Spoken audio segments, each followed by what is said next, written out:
하나님의 상속자, 하나님의 상속자라는 말씀으로 하나님 말씀 증거하도록 하겠습니다. 우리가 이제 로마서를 지금 쭉 나가고 있는데 그 중에서도 오늘 이 본문은 우리 성도에게 있어서 굉장히 중요한 신학적 주제를 두 가지나 던져주고 있습니다.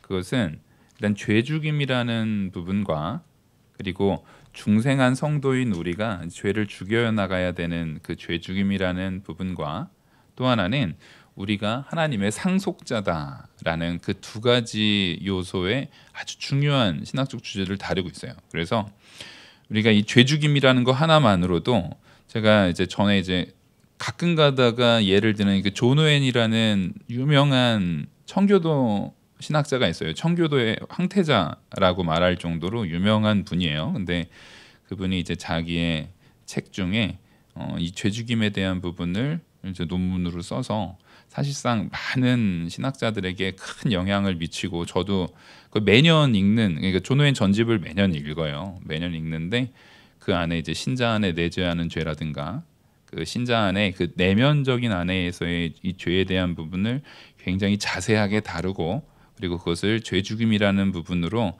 우리가 성령의 인도를 따라서 내 안에 죄를 죽여나가야 됨에 대해서 굉장히 자세하게 그리고 강력하게 말씀을 전하고 있습니다. 그것을 굉장히 좀 긴 작품이기도 하고 그래서 이 죄죽임이라는 부분이 이렇듯 신학자들에게도 그리고 모든 목사님들에게도 굉장히 중요하게 다뤄지는 주제인데 정작 우리 신앙 생활에서 설교되는 이 설교의 자리에서는 그렇게 많이 이제 거론되지가 않아요.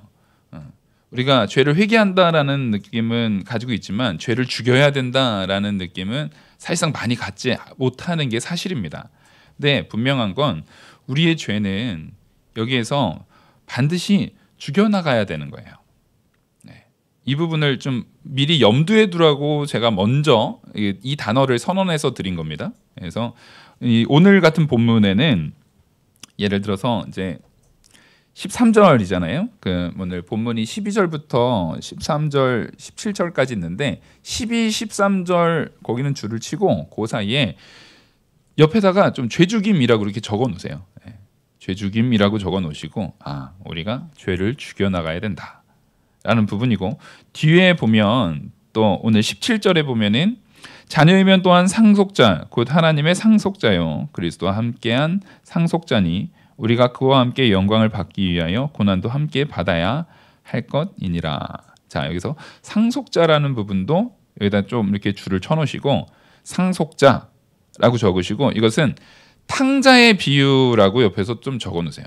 왜냐하면 이게 연결성이 있기 때문에 그렇습니다. 우리가 성경을 이해할 때는 제일 조심해야 되는 게 이런 거예요. 성경을 딱 펴놓고 어느 한 페이지를 툭 핍니다. 툭 피고 그날 하나 딱 집어가지고 오늘 말씀은 이거 이런 식으로 이 성경을 무슨 점괘 보듯이 바라보는 거는 아주 미련한 짓이에요. 성경은 신구약 성경 전체의 맥락상 우리 주 예수 그리스도가 나의 구주 되신다라는 것을 전체의 연결성 속에서 우리에게 보여주는 귀한 메시지지 이것을 하나하나 단편적으로 나한테 물론 그날의 말씀의 묵상을 하지 말란 얘기가 아닙니다. 그날의 말씀의 묵상이 있는데 그 묵상도 전반적인 이해 가운데 있어야 되지 어느 날 딱 해서 한 구절 딱 집어가지고 그렇게 하면 만약에 가룟 유다가 목매어 죽었더라 이렇게 하면 그거 어떤 의미를 가지고 앞뒤의 맥락상 의미가 없으면 그것은 굉장히 이상한 적용이 될 수밖에 없어요. 그래서 이건 좀 너무 그렇다 싶어가지고 또 딱 폈더니 나가서 행하라 이런 식으로 나오면 나가서 자살하는 것을 행하라는 거예요, 뭐예요? 그러니까 이런 식으로 성경을 바라보는 것은 아주 미련한 생각이에요. 근데 우리가 왜 자꾸 이렇게 성경을 바라보는 시각들이 이게 단편적인 경우가 많아요. 왜 그러냐면 분명히 이 기독교는 종교입니다. 근데 한국 정서상 가지고 있는 종교성이라는 것은 미신적이고 지금 당장에 복권하기 전에 안 믿는 사람들도 복권 긁기 전에 예수님부터 해가지고 부처 알라까지 다 찾아요.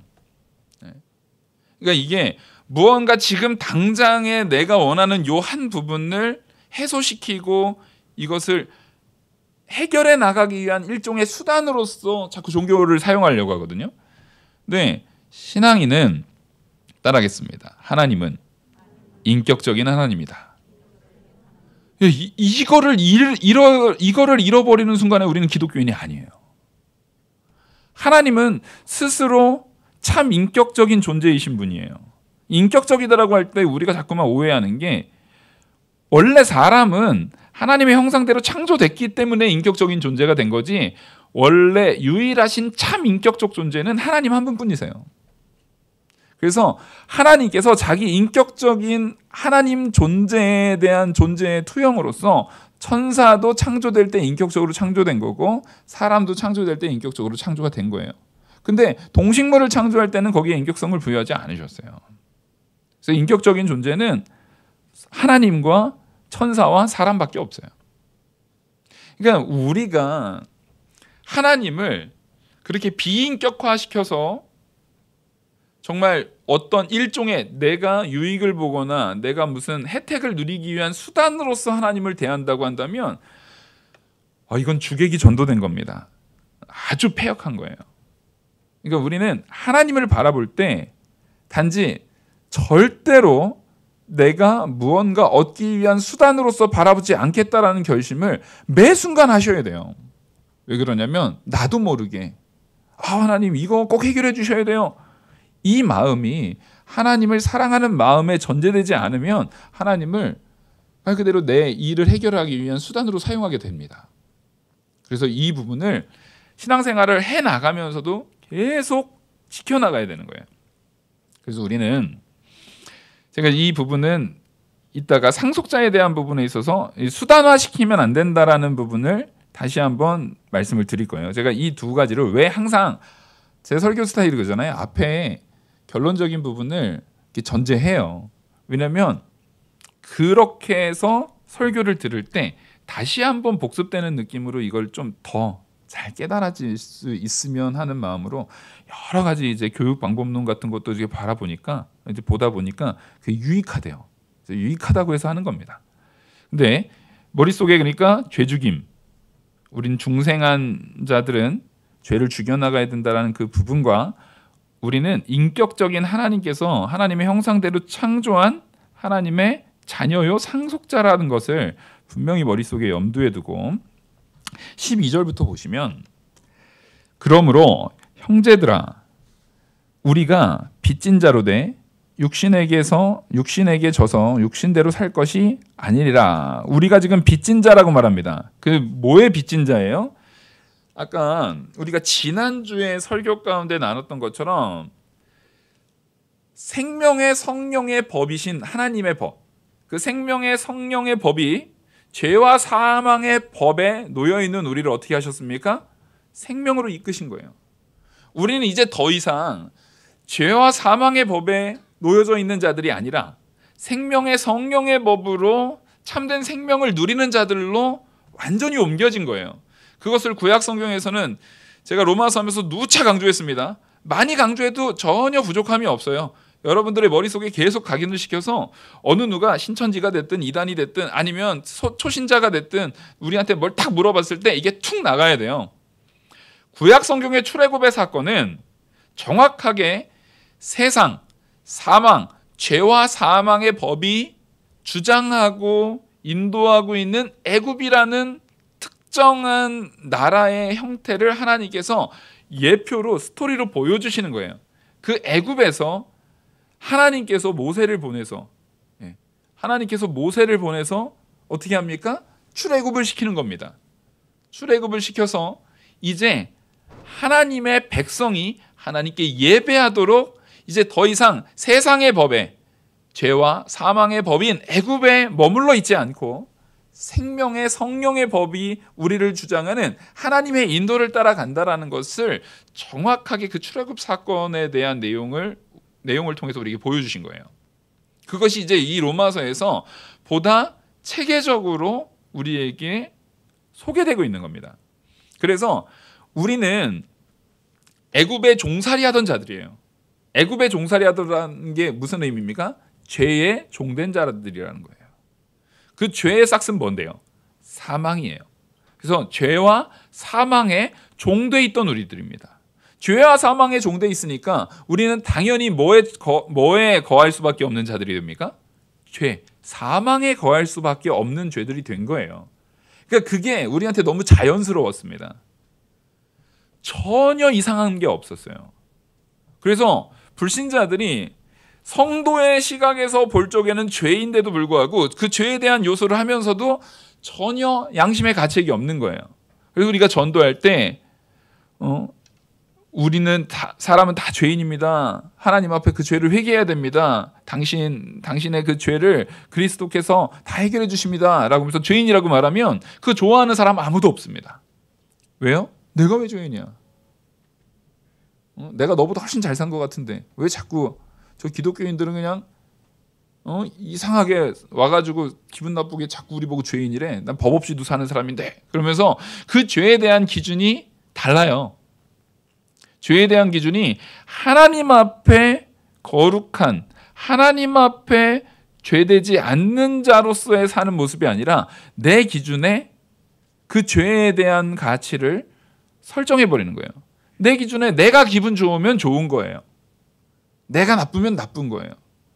그래서 근데 목사님 그거는 너무 많이 나가신 거죠.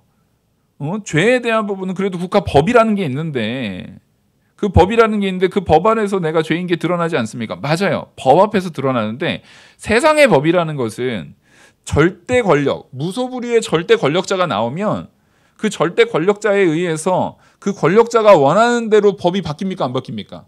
얼마든지 바뀌죠. 북한도 헌법이 있어요, 여러분. 조선인민민주주의 공화국이에요, 거기도. 거기 민주주의입니다, 거기. 투표도 다 합니다. 단지 투표를 해봤자 항상 누가 뽑힐 뿐이에요? 그 집안이 뽑히는 거예요. 그 민주주의로 뽑아요. 헌법이 있다니까요. 헌법책이 있어요. 근데 그 헌법 위에 뭐가 있을 뿐이에요? 김일성이 만든 또 하나의 법이 있어요. 그게 그 헌법 위에 있을 뿐이에요. 그러니까 이게 사람은 언제나 자기중심적인 자기의 욕심이 모든 것을 다 이길 수 있는 무소불위의 권력이 있을 때는 그 욕심이 그 자기의 중심적인 그 생각이 모든 것 위에 서게 되는 거예요. 그래서 아담도 범죄한 그 아담의 범죄의 가장 근본적인 내용이 뭡니까? 하나님처럼 되려는 거예요.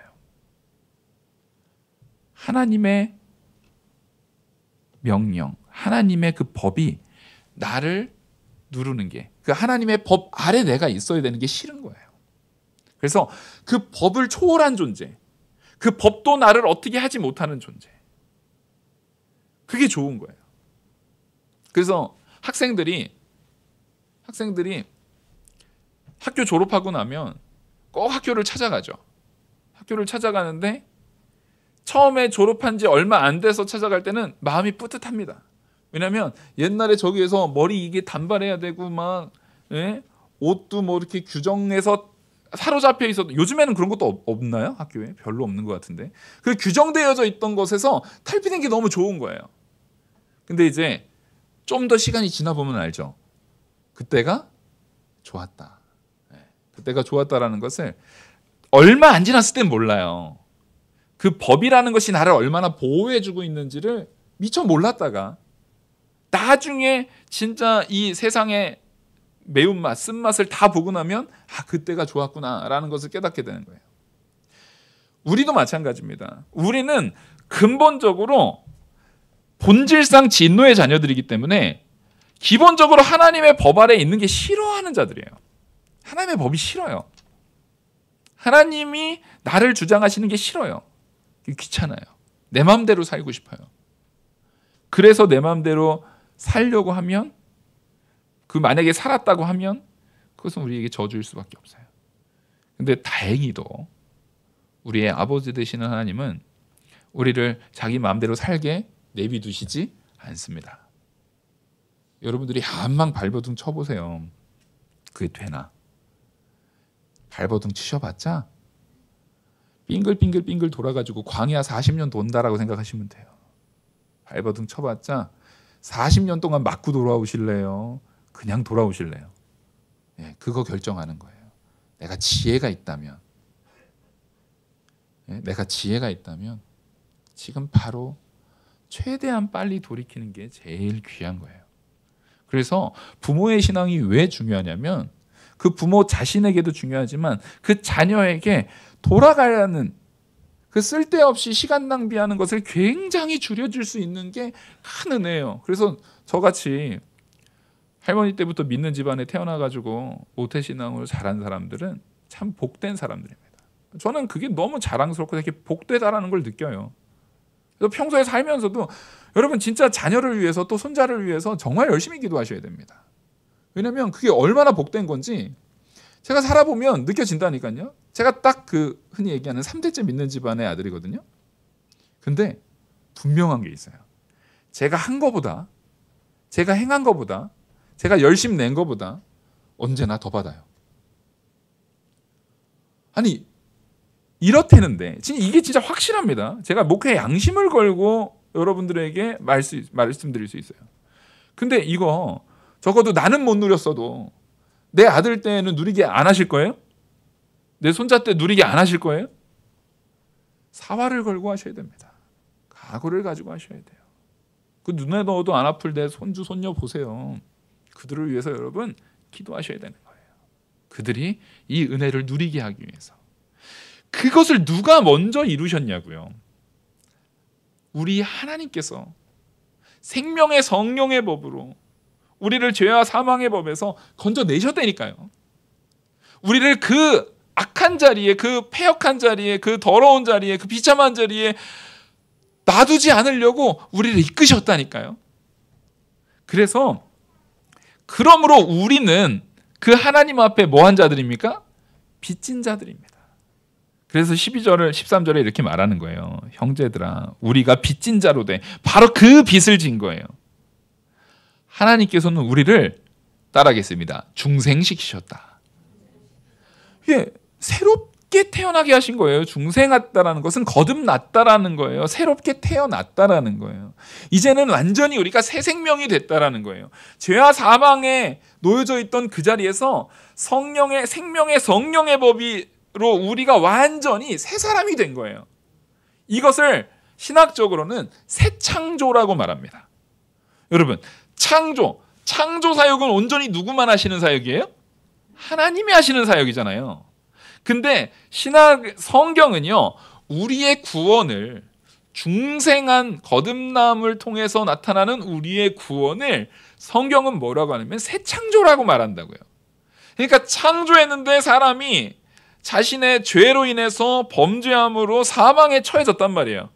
근데 그 사망에 처해져 있는 우리를 구원하시는 건 역시 누구밖에 하실 수 없어요? 하나님밖에 하실 수 없어요. 그래서 그 하나님, 성부 하나님의 계획하심과 성자 예수 그리스도의 구원을 완성하심, 십자가에 못 박혀 죽으시고 부활하심으로 우리에게 구원을 완성해 주신 하나님. 근데 그 구원이 완성돼봤자 우리가 죄인이라서 그것을 바라볼 수도 없어요. 깨달을 수도 없어요. 그것을 깨닫게 하시는 성령의 역사, 성부 하나님의 계획과 성자 예수님의 구원에 완성하신 것을 우리에게 적용시켜 주시는 성령의 역사. 오늘 본문은 바로 그 성령의 역사에 굉장히 초점이 맞춰져 있어요. 그 성령께서 우리를 어떻게 하신다고요? 중생시키신다고요. 우리가 중생됨을 통해서 성령을 통해서 누가 깨달아지냐면 예수님이 나를 위해서 십자가에 못 박혀 죽으셨지. 맞아, 내가 예수 그리스도의 십자가의 보혈의 은혜로 이제 그리스도와 연합돼서 내가 이제 사망에 놓여져 있는 죄인이 아니라 영원한 생명으로 옮겨진 의인이 된 것이지. 내가 이제 구원받은 백성이지. 나는 거듭났지가 성령의 역사 아니면 깨달아지지 않아요. 여러분들이 지금 이 말씀을 듣잖아요. 듣는 이 자리에 모여서 우리가 함께 듣는 것도 성령의 역사가 아니면 여러분들이 이 자리에 인도되지 못합니다.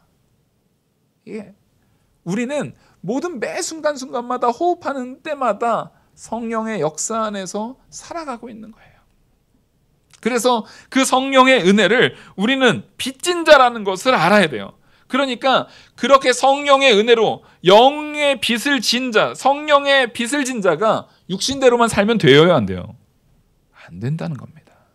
여전히 그 죄와 사망의 법에 처해 있는 그 육신대로 살려고 하면 안 된다라는 거예요. 그래서 13절을 보시면 너희가 육신대로 살면 반드시 죽을 것이로되 영으로서 몸의 행실을 죽이면 살리니. 자, 이거를 일종의 행위로서 내 의식주의로 이 부분을 해석하게 되면은 큰 오류에 빠지는 거예요. 그래서 목사가 필요한 겁니다. 이게 보면 얼핏 보기에는 그래, 우리가 육신대로 살지 말고 이제 반드시 육신대로 살면 죽으니까 내가 이제 영으로 열심히 행실을 잘해서 죄를 죽여나가는 행실을 잘해 나가면은 내가 이제 영생에 이르겠지라는 것은 틀려요. 뭐가 틀리냐? 앞에서 이 로마서 우리가 앞에서 계속 배웠듯이 우리는 선을 행할 능력이 있는 자들이라고요, 없는 자들이라고요? 죄로 인해서 우리는 전적 무능하고 부패하고 타락한 자들이 돼버렸다니까요. 선을 행할 능력이 없어요, 우리가. 그럴 능력이 없는 전적 무능한 자들이에요. 그런 우리에게 하나님께서 이제 여기에서 육신대로 살면 죽을 거라는 거예요. 맞아요. 능력이 없어서 우리가 그전에는 육신대로 살아서 뭐한 자였어요? 죽은 자였어요. 여러분 잘 보셔야 됩니다. 우리가 죽을 뻔해갖고 막 죽을랑 말랑 하고 있는데 하나님이 어이쿠 내가 살려줄게 하면서 살려준 게 아니에요, 여러분. 예? 우리는 다 죽었다고요, 이미. 그래서 13절의 말씀은 너희가 육신대로 살면 반드시 죽을 것이로되 라는 것은 사실은 무슨 표현이냐면 정확하게 이 표현입니다. 너희가 이미 육신대로 살아서 원래 뭐 했던 자들이다? 죽었던 자이다 라는 거예요.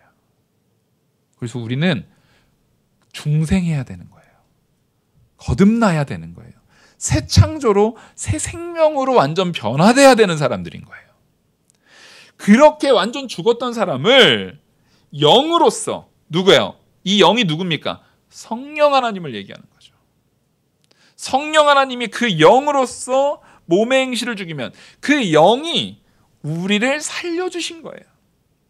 그 영이 우리를 살려주셔서 이제 내가 새롭게 거듭난 자가 됐는데 거듭난 자가 된 다음에도 여전히 죄의 부패성, 그 습관이 남아있어서 그대로 살면 되겠어요, 안 되겠어요?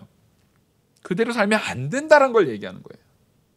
그렇다고 우리의 남아있는 죄의 습관이 나를 영원한 지옥 불구덩이, 영원한 사망으로 우리 이끌 수 있습니까? 죄의 습관이? 절대 못합니다. 그러니까 여러분들이 담대함을 가지셔야 돼요.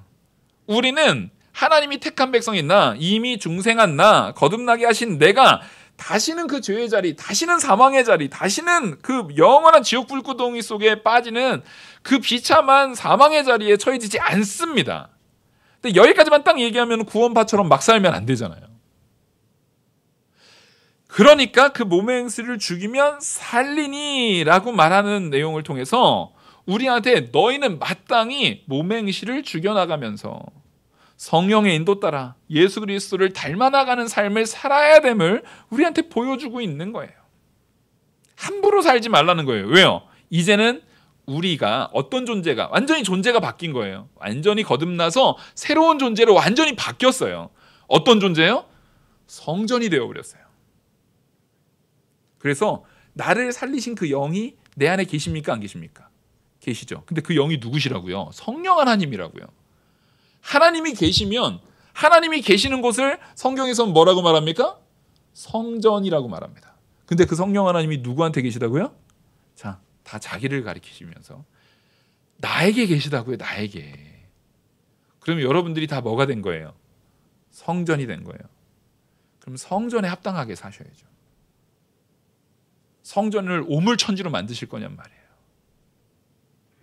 여러분들이 자꾸만 여러분들의 몸, 여러분들의 이 마음에 이 성령이 함께 계시는 이 성전을 오물천지로 만드니까 어떤 역사가 일어나는 거예요? 예수님께서 예루살렘 성전을 들어갔는데 거기서 사고팔고 아주 별짓을 다 하고 있어요. 그러니까 예수님이 어떻게 했었습니까? 성전을 정결케 하시도록 거기에서 끈을 엮어가지고 채찍을 만들어서 그거를 다 내쫓고 다 엎어버리고 다 치워버립니다. 무슨 역사예요?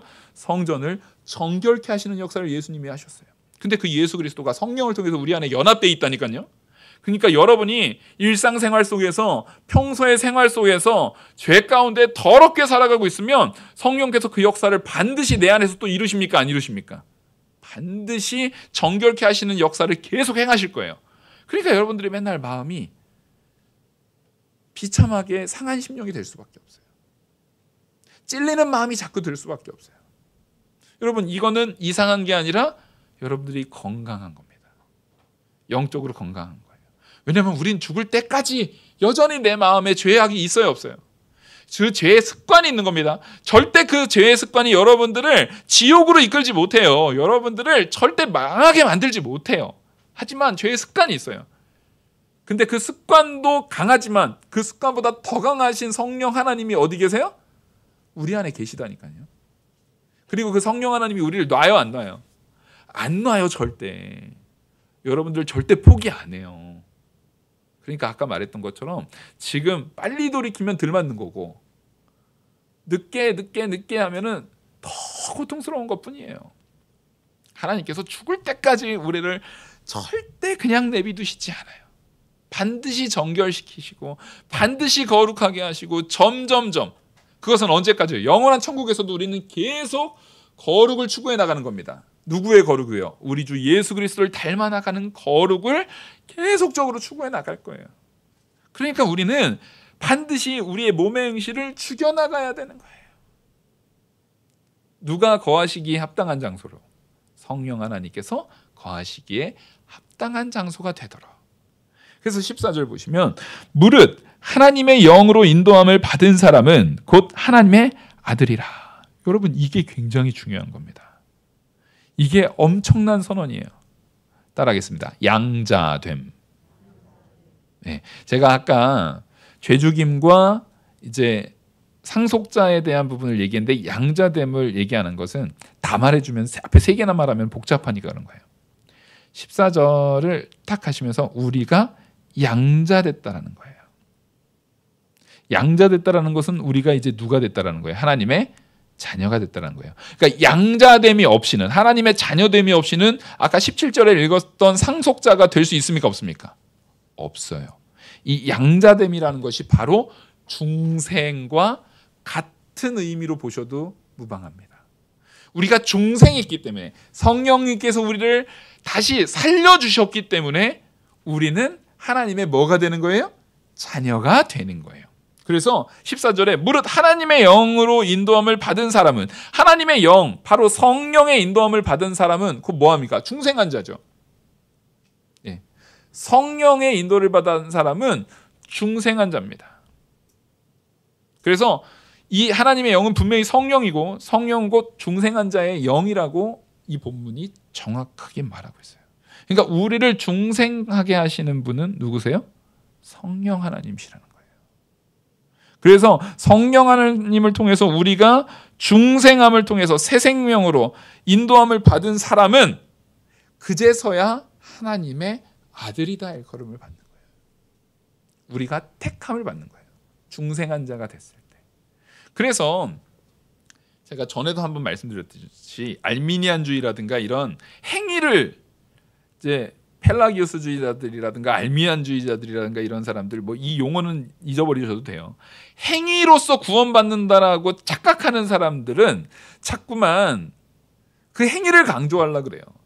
행위가 중요하지 않다라는 게 아닙니다. 구원받은 사람이 당연히 구원받은 사람으로서 예수 그리스도를 닮아나가는 행실을 살아야 돼요, 안 살아야 돼요? 그건 당연히 살아야 돼요. 근데 순서가 살았기 때문에, 하나님이 살려주셨기 때문에, 하나님의 자녀가 됐기 때문에 아버지 얼굴에 먹칠하지 않으려고 그 아버지의 자녀로서 합당하게 살려고 사는 거하고 내가 행위를 잘했기 때문에 아버지의 아들이 된 게 같습니까? 전혀 다른 거죠. 근데 그 알미니안주의자들은 자꾸만 거지 손의 비유, 제가 전에도 한번 말씀드렸죠. 거지 손의 비유를 얘기해요.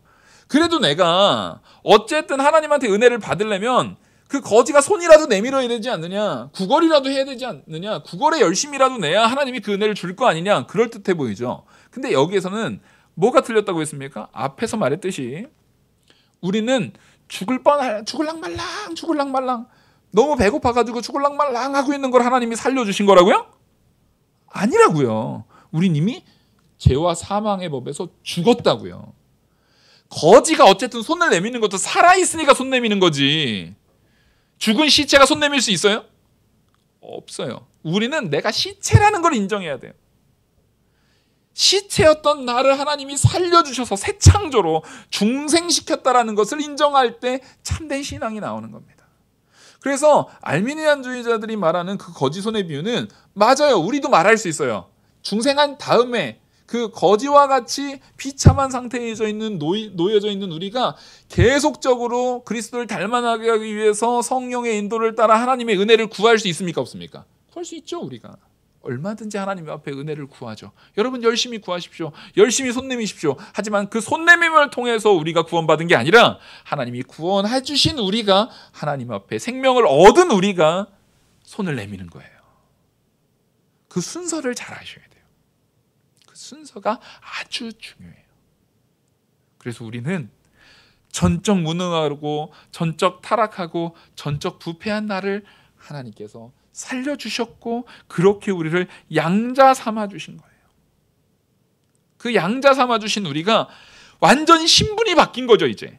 그래서 신분이 바뀐 우리가 15절 너희는 다시는 무서워하는 종의 영을 받지 아니하고 양자의 영을 받았으므로 우리가 아빠 아버지라 부르짖느니라. 이게 무슨 얘기예요?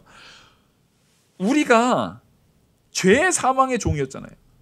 그러니까 죄와 사망의 종에 있을 때 하나님을 감히 쳐다도 못 봐요. 하나님을 감히 만날 수도 없어요. 하나님과 우리 사이에는 철저한 벽이 있는 거예요. 도저히 우리가 하나님 앞에 나갈 수 있어요? 없어요? 나갈 수도 없어요. 나가면 죽어요. 그래서 그 사이를 중보자이신 예수 그리스도가 연결해 주셨다고요. 하나님과의 완전히 죄로 인해서 막혀져 있는 것을 누가 걷어내셨어요? 예수 그리스도께서 걷어내셨다고요. 그래서 예수 그리스도께서 십자가에 못 박혀 죽으실 때 무슨 역사가 일어납니까? 휘장이 위에서부터 아래로 찢어져 버리는 거예요. 그 지성소, 대제사장만 들어갈 수 있었던 그 지성소의 그 휘장이 위에서 아래로 찢어져 버리는 거예요. 하나님께서 예수 그리스도께서 뭘 여신 거예요? 이제 하나님과 죄인들을 예수 그리스도를 믿는 믿음 안에서 소통될 수 있도록, 예수 그리스도로 소통될 수 있도록. 그래서 예수님이 십자가에 못 박히신 게 스스로 제물이 되신 것이고 스스로 멜기세덱의 반차를 따른 대제사장이 되셔서 이 땅에 그냥 예표로 보여준 지성소 말고 그래서 그 휘장을 찢어버린 거예요. 진짜 지성소는 누가 계셔야 지성소예요. 성전은 하나님이 계셔야 성전 아닙니까? 진짜 하나님이 계신 지성소로 예수님께서 스스로 제물, 예수 그리스도의 피와 스스로 제사장이 되셔서 하나님이 계신 지성소로 들어간 거예요. 그래서 요 장면을 아주 드라마틱하게 보여주기 위해서 구약시대 내내 대속죄일마다 뭐 한 거예요? 지성소에 대제사장이 어린 양의 피 한 사발 들고 들어갔던 이유가 그 이유예요. 근데 그거는 앞으로 예수님께서 십자가에 못 박혀 죽으시는 그 참된 구속, 단번에 이루시는 완전한 하나님과의 나의 사이의 관계의 구속을 그동안에 계속 매년 예표로 보여준 것뿐이고 예수님이야말로 참 제물이 되시고 참 제사장이 되셔서 진짜 지성소인 하나님 보좌 우편으로 우리를 위해서 올라가셔서 지금도 무슨 역할을 하고 계십니까? 중보자의 역할을 하고 계세요. 지금도 중보자의 역할을 하고 계세요. 그래서 여러분들이 죄 짓는 거에 대해서 걱정하지 마십시오. 우린 다 죄인입니다. 여러분 죽을 때까지 우리의 연약함 가운데 죄 가운데 놓여질 수밖에 없어요. 그럼에도 불구하고 마귀는 자꾸만 우리를 속인다니까요. 마귀는 자꾸 하나님 앞에 욥을 하나님 앞에 상소했듯이 마귀는 자꾸만 우리의 양심에다가 가책을 불러내요. 야, 네가 무슨 성도야? 네가 그러고 성도야? 내가 네가 뭐 하는지 다 아는데, 네 마음에 무슨 생각 가졌는지 다 아는데, 네가 얼마나 나쁜 짓 했고 네가 어떻게 살았는지 내가 뻔히 다 아는데 네가 무슨 성도라고 지금 그러고 있어? 라고 마귀가 앞만 속여도 걱정하지 마세요. 나 죄인인 거 알아. 하지만 우리 주 예수 그리스도께서 하나님 앞에 이렇게 말씀하실 거야. 어떻게 해요? 성부 하나님께서 나에게 맡긴, 택하여서 나에게 맡기신 저들의 죄를 용서하여 주시옵소서. 예수님께서 지금 우리의 중보자가 되셔서 그렇게 하고 계세요. 여러분, 우리는 그 믿음 안에서 상속자가 된 겁니다. 예수 그리스도의 십자가의 보혈로, 예수 그리스도와 연합됨으로, 예수 그리스도가 하나님의 참 아들이시기 때문에 그 예수 그리스도와 연합됨으로 우리는 그 양자가 된 거예요. 그러니까 절대 정죄감에 빠져서는 안 돼요. 여러분들이 정죄감에 빠진다는 것은 누굴 무시하는 겁니까?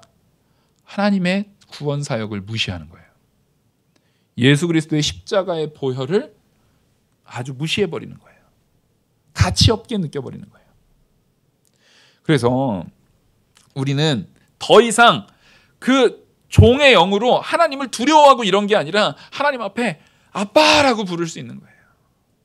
이게 아바 아버지라는 게 이게 아람어인데 이게 아빠라는 말이에요. 어떻게 발음이 똑같아요, 마침. 한국말이랑 아람어가 발음이 똑같아요. 영어 스펠링으로도 A, B, B, A예요. 딱 아빠잖아요. 어쩜 이렇게 발음이 똑같은지 몰라요. 우리 보고 하나님 앞에 어떻게 부르라고요? 아빠. 아버지보다는 아빠가 맞는 것 같아요. 그렇게 부르라는 거예요. 이 얘기는 뭡니까? 아빠라고 부를 때는 갑자기 내가 평소에 죄 안 지었을 때는 아빠 하다가도 갑자기 아빠한테 뭐가 잘못한 거 딱 있으면은 아버지 이렇게 뭔가 얘가 갑자기 아버지 막 이런 거 보면 나한테 뭔가 부탁이 있구나, 뭔가 요구하는 게 있구나 이렇게 생각하는 것처럼 이게 거리감 있잖아요. 아빠라는 건 뭐예요? 진짜 그냥 사랑해서 나오는 거예요. 너무 좋아서 친근함에서 나오는 표현이에요. 그렇게 우리가 이제는 하나님 아버지를 부를 수 있다라는 거예요. 그러면서 16절 성령이 친히 우리의 영과 더불어 우리가 하나님의 자녀인 것을 증언하시나니. 자, 우리가 아빠라고 할 때 마귀가 또 이렇게 하죠. 이거 양심도 없네 이놈 이거. 네가 산 삶이 있는데 네가 어떻게 그렇게 살고서 감히 하나님 앞에 아빠라고 불러. 네가 그러고도 하나님 앞에 아버지라고 부를 자격이 있어? 딱 말할 때 우리는 어떻게 하는 거예요? 있어. 성령의 보증을 딱 꺼내 보이는 거예요. 여러분 마음에는요 성령의 인도도 있지만 여전히 죄의 부패성이 남아있어요, 안 남아있어요? 이 죄의 습관이 남아있다니까요. 이게 자꾸만 나를 공격하려고 그래요. 마귀가 요 틈을 타가지고 자꾸만 우리한테 정죄감을 심어주려고 그래요. 그거 우리 고생시키려고 그러는 거예요. 근데 걱정하지 마십시오. 네가 뭘 잘 모르나 본데 성령님이 내 보증이 되셨어. 그거 말씀하시면 됩니다. 여러분, 그러니까 16절은 외워놓으면 좋아요, 안 좋아요? 외워놓으면 좋죠. 다시 한번 같이 읽어보겠습니다. 16절 시작. 성령이 친히 우리의 영과 더불어 우리가 하나님의 자녀인 것을 증언하시나니. 성령이 친히 우리의 영과 더불어, 성령 하나님이 우리와 함께 연합하셔서 우리를 중생시키셔서 새 생명으로 살려주셔서 그 영과 더불어서 우리가 하나님의 자녀인 걸 보증했다고요. 아니, 성령 하나님이 누구십니까? 하나님이시잖아요. 삼위일체 하나님이시잖아요. 하나님이 보증하신 게 취소될 수 있어요, 없어요? 그게 성령님이 하루는 보증했다가 너 하는 거 보니까 안 되겠어. 보증 취소 이런 거 없어요. 그래서 성령님의, 오늘 주일학교 때도 얘기했는데 성령님의 별명이 뭡니까? 보혜사 성령님이십니다. 보혜사 성령님, 절대 떠나시지 않는 분, 절대 떠나지 않고 항상 함께 하시면서 우리를 도우시는 분, 그게 바로 보혜사 성령이에요. 그 성령께서, 그 하나님께서 우리의 보증이 되신다고요. 여러분 걱정하지 마십시오. 그래서 그 하나님께서 우리의 보증이 되셔서 17절 같이 읽겠습니다. 시작. 자녀이면 또한 상속자 곧 하나님의 상속자요 그리스도와 함께한 상속자니 우리가 그와 함께 영광을 받기 위하여 고난도 함께 받아야 할 것이니라. 여러분들의 삶 속에서 반드시 신앙인으로서 겪는 고난이 있습니다. 여러분, 성도가 고난이 없다면요 내가 성도가 아닌가 의심해 봐야 돼요. 반드시 성도는 그 신앙생활 가운데 고난이 있습니다. 어려움이 있습니다. 그게 내적인 갈등이든 고통이든 분명히 고난이 있어요. 마귀가 나를 자꾸만 양심을 가책하게 하든 아니면 내가 더 신앙생활을 더 잘해나가기 위해서 내 삶의 상당 부분을 포기해 나가는 요소가 됐든 믿음이 연약하든 믿음이 크든 분명히 우리는 고난이 있어요. 근데 그 고난을 받을 때 우리는 어떻게 받아야 된다고요? 기쁨으로 받아야 돼요. 상속자가 누려야 되는 당연한 일이에요. 그래서 이 상속자에 대한 이 17절을 이해할 때는 탕자의 비유에서 큰형을 떠올리면 아주 좋아요. 큰형이 왜 열받았어요? 아니, 저 탕자 저놈은 맨날 그냥 밖에 나가가지고 술 퍼먹고 나쁜 짓만 해도 쟤 돌아온 거 하나도 안 반가운데 쟤 때문에 왜 또 소를 잡냐고. 쟤 이미 제 목 다 줬잖아요. 근데 걔를 또 자녀로 받으면은 또 내 돈 나가잖아. 이렇게 생각하는 거예요. 자, 그러니까 이 큰아들은 자기가 상속자인 건 알았는데 상속자로서 마땅히 행해야 되는 뭐요? 하나님과 우리 상속자가 되려면 그리스도와 함께 하나님의 상속자요 그리스도와 함께 상속자니 우리가 그 함께 영광을 받기 위한 고난에는 들어가기 싫은 거예요. 여러분, 우리가 당연히 이 큰아들이 뭐가 불만이에요? 왜 맨날 나는 일 열심히 하고 죽어라 일하고 내가 죽어라 일하면서도 염소 한 마리도 내가 제대로 못 먹었는데 나한테는 왜 그걸 안 해줘요? 이게 얼마나 미련한 짓입니까? 그 염소가 누구 거예요? 자기 거잖아요. 그 소가 다 누구 거예요? 그 아버지 재산 다 누구 거예요? 자기 거잖아요. 우리가 상속자라고요. 그러니까 지금 그 탕자에 비해서 큰아들은 상속자임에도 불구하고 제대로 이해하지 못하고 여전히 앞에서 말했던 종의 영에 사로잡혀 있는 거예요. 지금까지도. 종의 영에 사로잡혀 있는 거예요. 여러분, 우리가 상속자가 됐으면 그 상속자로서 마땅히 뭐까지 가져가야 됩니까? 아버지의 마음까지도 가져가야 됩니다. 아버지에게 그 동생, 자기의 동생인 그 탕자가 아버지에게 안타까움이 된다면 그 아버지의 것을 온전히 상속받는 그 큰아들도 당연히 그 동생에 대해서 어떤 마음이 있어야 돼요? 사랑으로 안타까운 마음까지도 같이 품고 있어야 돼요.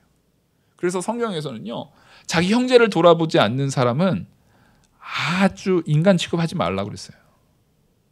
여러분, 형제를 돌아보셔야 됩니다. 자기 친형제를 돌아보는 마음은 반드시 가지셔야 되는 거예요. 성도라면 이것은 반드시예요.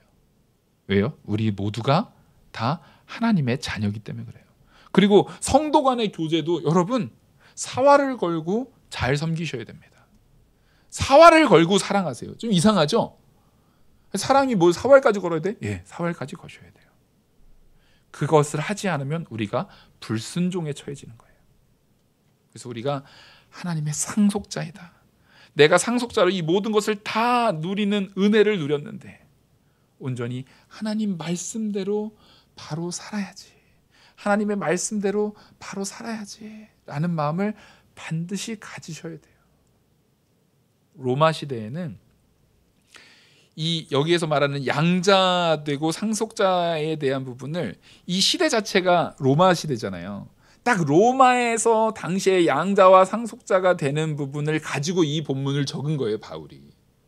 당시의 양자는 요즘 우리는 양자를 어린 사람은 양자를 하잖아요. 당시에 로마는 양자의 범주가 없었어요. 어린아이부터 나이 많은 청년까지 누구나 양자를 할 수 있었습니다. 근데 양자를 딱 드리는 순간에 바뀌어지는 결정적인 변화가 뭐냐면 그 사람이 그동안에 무슨 짓을 했든지 그 죄에 대한 부분이 그 아버지의 보증함을 통해서 싹 사라집니다.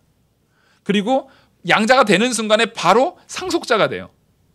양자가 되는 순간에 바로 상속자가 돼요. 옛날에 배너 보면은 그 남자 주인공이 그 상속자가 되잖아요. 그 배너를 안 믿음이 좋으셔가지고 영화 같은 건 잘 안 보셨죠. 거기 보면 그 상속자 딱 그게 그 로마 시대의 상속자의 전형을 그대로 보여주는 거예요. 예, 여기서 딱 우리와 어떻습니까? 우리의 죄에 대한 부분을 누가 다 책임져 주세요? 아버지가 다 책임지고 해결해 주셨어요.